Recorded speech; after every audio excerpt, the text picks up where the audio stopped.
দোয়া বা প্রার্থনা ইবাদতের মূল।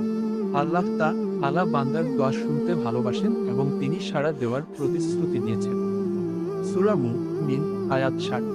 দোয়া কবুলের জন্য কিছু গুরুত্বপূর্ণ নিয়ম কানুন ও সময় রয়েছে, যা মেনে চললে আল্লাহ দ্রুত ও নিশ্চিতভাবে দোয়া কবুল করেন।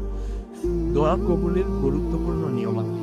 দোয়া করার সময় নিম্নলিখিত নিয়মগুলো মেনে চলা উচিত। আন্তরিকতা ও একনিষ্ঠতা, একমাত্র আল্লাহর কাছেই চাওয়া এবং আন্তরিকভাবে তার প্রতি মনোনিবেশ করা। পবিত্রতা ও বিনয়। পবিত্রতা অজু অর্জন করে বিনয়ের সাথে হাত তুলে দোয়া করা। দোয়ার শেষে হাত মুখমণ্ডলে বুলিয়ে নেওয়া। আল্লাহর প্রশংসা ও দরুদ পাঠ। দোয়ার শুরুতে ও শেষে আল্লাহর যথাযথ প্রশংসা করা এবং নবী সাল্লাল্লাহু আলাইহি ওয়াসাল্লামের ওপর দরুদ পাঠ করা। হাদিসে আছে, দরুদ না পড়া পর্যন্ত দোয়া আটকে থাকে। দৃঢ় বিশ্বাস ও মনোযোগ। এই দৃঢ় বিশ্বাস রাখা যে আল্লাহ অবশ্যই দোয়া কবুল করবেন। অমনোযোগী ও উদাসীন অন্তরের দোয়া আল্লাহ কবুল করেন না। যদি চান, তবে কবুল করুন, এমনভাবে চাওয়া যাবে না, বরং দৃঢ়তার সাথে চাইতে হবে। তাড়াহুড়া না করা ও বারবার চাওয়া। তাড়াহুড়া না করে ধৈর্য ধরে বারবার চাওয়া। ইসমে আজম। দোয়ার সময় আল্লাহর ইসমে আজম, আল্লাহর এমন মহিমান্বিত নাম, যার মাধ্যমে দোয়া করলে তিনি কবুল করেন, পরে দোয়া করলে তা কবুল হয়। পাপমুক্ত থাকা। দোয়ায় যেন কোনো পাপ বা আত্মীয়তার সম্পর্ক ছিন্ন করার বিষয় না থাকে। দোয়া কবুলের বিশেষ সময়সমূহ। হাদিস শরীফে কিছু বিশেষ সময়ের কথা উল্লেখ করা হয়েছে, যখন দোয়া কবুল হওয়ার সম্ভাবনা অনেক বেশি। রাতের শেষ তৃতীয়াংশ।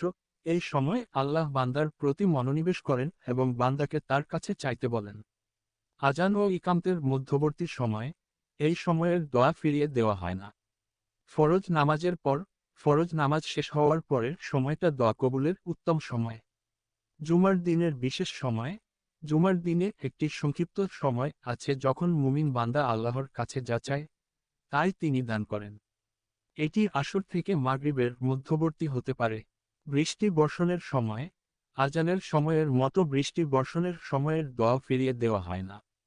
সেজদারত অবস্থায়। বান্দা যখন সেজদায় থাকে, তখন সে আল্লাহর সবচেয়ে কাছে থাকে। এই সময় বেশি বেশি দোয়া করা উচিত। আরাফাতের দিনের দোয়া। আরাফাতের দিনের দোয়াকে শ্রেষ্ঠ দোয়া বলা হয়েছে। রোজাদার ব্যক্তির ইফতারের সময়। রোজাদার ব্যক্তির দোয়া কবুল হয়। জিলহজ মাসের প্রথম 10 দিন। এই দিনগুলোর আমল অত্যন্ত উত্তম। দোয়া কবুলের পদ্ধতি। দোয়া কখনো বৃথা যায় না। আল্লাহ বান্দার দোয়াকে সাধারণত 3টি পদ্ধতির কোনো একটিতে কবুল করেন। 1. বান্দা যা চেয়েছে, হুবহু তাই